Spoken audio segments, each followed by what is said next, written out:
Assalamualaikum warahmatullahi wabarakatuh. Selamat hari Selasa anak-anak.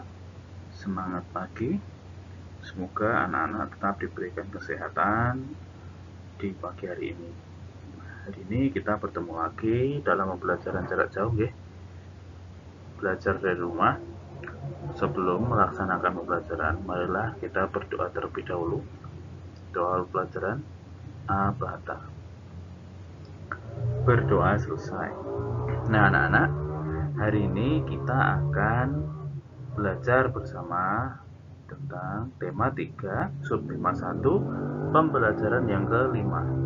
Nah, kemarin kita sudah membahas kayu, kertas, dan plastik. Nah, sekarang kita akan membahas bahan-bahan lain. Nah, ini bahan. Sebelumnya kalian siapkan dulu buku tulis kalian. Nah, untuk mencatat ya. Bahan untuk membuat benda tidak hanya berasal dari kayu, kertas, dan plastik. Perhatikan benda-benda yang ada di rumahmu.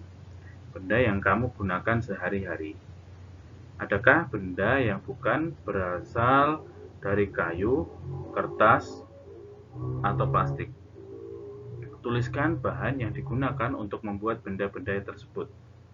Sebutkan nama benda-benda yang dihasilkannya. Sekarang kalian baca informasi ya. Benda dari kaca. Ada benda-benda yang dibuat dari kaca. Benda tersebut antara lain gelas, piring, mangkuk, kacamata, akuarium, jendela, dan peralatan laboratorium. Kaca memiliki sifat kedap air dan tembus cahaya. Oleh karena itu, kaca digunakan untuk membuat benda yang tahan air. Kemudian benda dari logam. Coba kalian amati benda yang ada di rumah kalian. Adakah benda yang dibuat dari logam? Benda-benda tersebut antara lain panci, penggorengan, sendok sayur, sendok makan, kerangka mobil, dan pagar rumah. Mengapa benda-benda tersebut dibuat dari logam? Karena logam memiliki sifat kuat, dapat dibentuk, dan penghantar panas yang baik. Kita lihat benda dari karet. Perhatikan penghapus pensil. Terbuat dari apakah penghapus itu? Penghapus dibuat dari karet. Benda-benda lainnya yang dibuat dari karet antara lain ban, balon, sandal karet, bola, dan sarung tangan. Bagaimanakah sifat karet? Nah, kemudian ini, amatilah benda-benda di sekitarmu. Adakah yang terbuat dari bahan kaca, logam, ataupun karet? Tuliskan hasil pengamatan kalian pada tabel yang ada. Jadi ada nama benda dan bahan pembentuknya apa. Silahkan kalian ditulis di buku tulis kalian, nggih. Pas home visit bisa dinilai. Tugas kalian berikutnya adalah mengamati benda dan melengkapi bahan. Bahan pembentuk benda itu ada kertas, plastik, kayu, kaca, titik-titik, dan titik-titik. Nah, bagaimana sifat bahan dari kaca, dari titik-titik, dan titik-titik tadi? Kemudian kalian sebutkan contoh-contoh bendanya.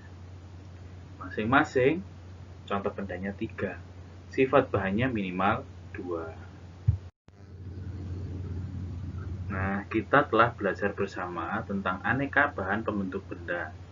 Setiap bahan pembentuk benda mempunyai sifat yang khas. Nah, di sini ada perhatikan lingkungan kelas dan sekolahmu. Tetapi kita gunakan saja lingkungan rumah ya, karena kalian berada di rumah. Sebutkan bahan yang biasa digunakan untuk membuat tempat sampah. Ya, tentu saja plastik, kayu, bahkan logam seperti aluminium dapat dibuat tempat sampah. Sekarang perhatikan tempat sampah di rumahmu. Terbuat dari apakah? Dan apakah jumlahnya cukup? Dan apakah kalian sendiri sudah mempunyai kesadaran dalam membuang sampah di tempatnya? Nah, itu bisa kalian ingat-ingat sendiri, nggih. Ini kalian tidak bisa bermusyawarah karena kalian di rumah. Jadi kalian kerjakan sendiri saja. Nah, kita ingat kembali pelajaran tentang musyawarah yang dulu pernah diberikan. Kita jawab pertanyaan ini ya. Apakah setiap anak boleh memberikan pendapatnya saat musyawarah? 2. Mengapa kita harus memberikan pendapat saat bermusyawarah? 3. Apa yang terjadi jika hanya satu atau dua orang yang memberikan pendapat? 3. Apakah kita boleh memaksakan pendapat saat bermusyawarah? Dan 5. Tuliskan pengalamanmu tentang musyawarah. Apakah menurutmu musyawarah sudah berjalan lancar? Nomor 5 tidak perlu ya, karena kalian belum melaksanakan musyawarah. Sekarang perhatikan bahan yang digunakan untuk membuat penggaris. Pada plastik, kayu, dan aluminium adalah bahan yang dapat digunakan untuk membuat penggaris. Mengapa bahan kaca tidak digunakan untuk membuat penggaris? Nah, coba perhatikan satuan yang tertera pada penggaris.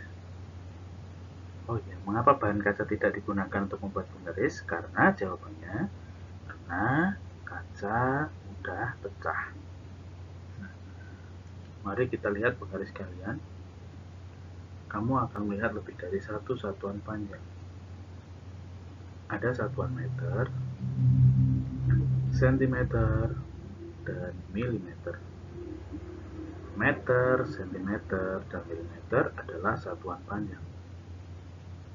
Apakah kamu dapat mencari hubungan antara satuan meter, sentimeter, dan milimeter? Nah, 1 meter itu sama dengan 100 cm.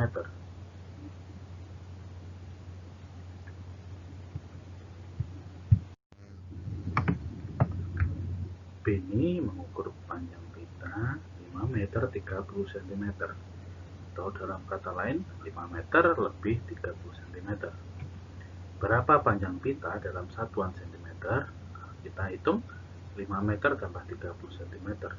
30 cm-nya tetap, 5 meternya menjadi cm, jadi 500 cm. Jadi totalnya adalah 530 cm. Kemudian panjang mobil Ayah Dayu adalah 410 cm.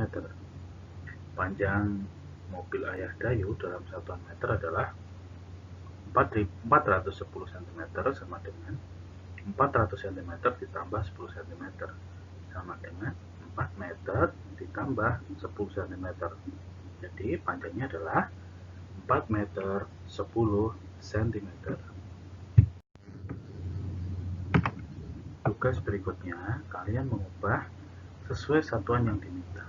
Untuk nomor 1, Pak Horul bantu. 200 cm itu sama dengan 2 meter. Oke. Nah, yang lain silahkan dikerjakan tadi. Kemudian kalian lakukan aktivitasnya ya. Perhatikan gambar benda yang harus diukur. Kemudian ukur bagian benda sesuai gambar.